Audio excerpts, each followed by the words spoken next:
Hanggang sa kanyang state visit sa India, tinanong si Pangulong Bongbong Marcos ng Indian media tungkol sa impeachment case laban kay Vice President Sara Duterte. Iginiit niyang maliit lang ang papel niya roon at siya'y isang interesadong tagapagmasidlang.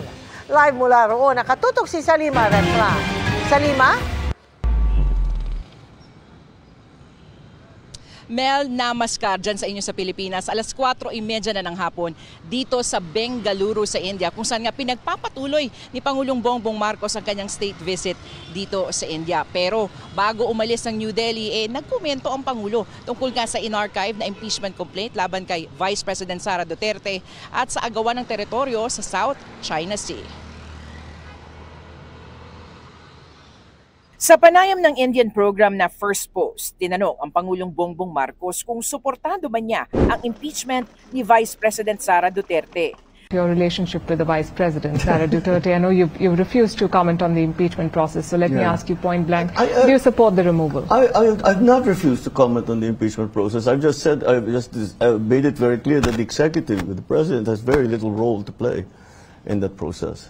So we are of course very interested parties, very interested observers, but it doesn't go beyond that. Tinanong rin ng Pangulo kung naniniwala siyang may kakayanan si VP Duterte na isagawa ang isang assassination plot laban sa kanya. The charge against her to hatch an assassination plot, you've worked with her. Do you think she's capable of something like that?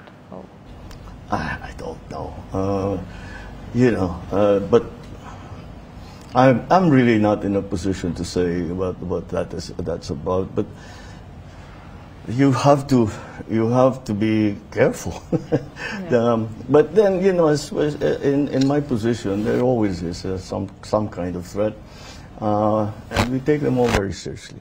Sa harap naman ng mga negosyante, mambabatas, akademya at mga miyembro ng Observer Research Foundation sa New Delhi, sinabi ng Pangulo na may mga pilit na pinapalabnaw ang usapin ng agawan ng teritoryo sa South China Sea. The complex issue of competing claims in the South China Sea has for years been unfortunately and simplistically reduced to the South China Sea disputes, as if claims were all equal.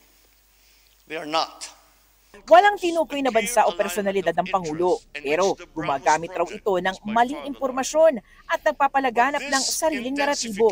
Ayon pa sa Pangulo, kailangan raw naaayon ang mga claim o pag-aangking ito sa itinakda ng international law, tulad na lang ng sa UNCLOS at sa 2016 arbitral ruling.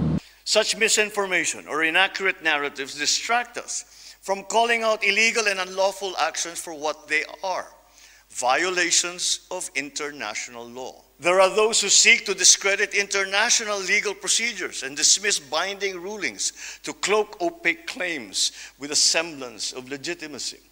Malaki ang maiaambag ng ugnayan ng Pilipinas at India rito.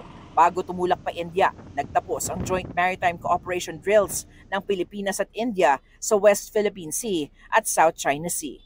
Lumipad naman ang Pangulo at ang kanyang delegasyon pa Bengaluru o Silicon Valley ng India para sa bahagi ng kanyang state visit sa India.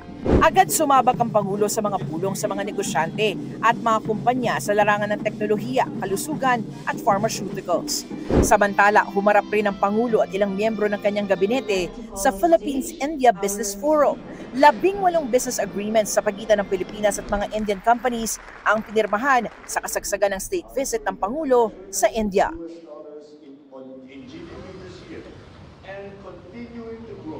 Mel, mamayang gabi nga ay makakapulong ng Pangulo ang gobernador ng Karnataka. Ito yung estado nga nakakasakop dito sa Bengaluru bago siya dumalo sa banquet dinner na inihanda para sa kanya.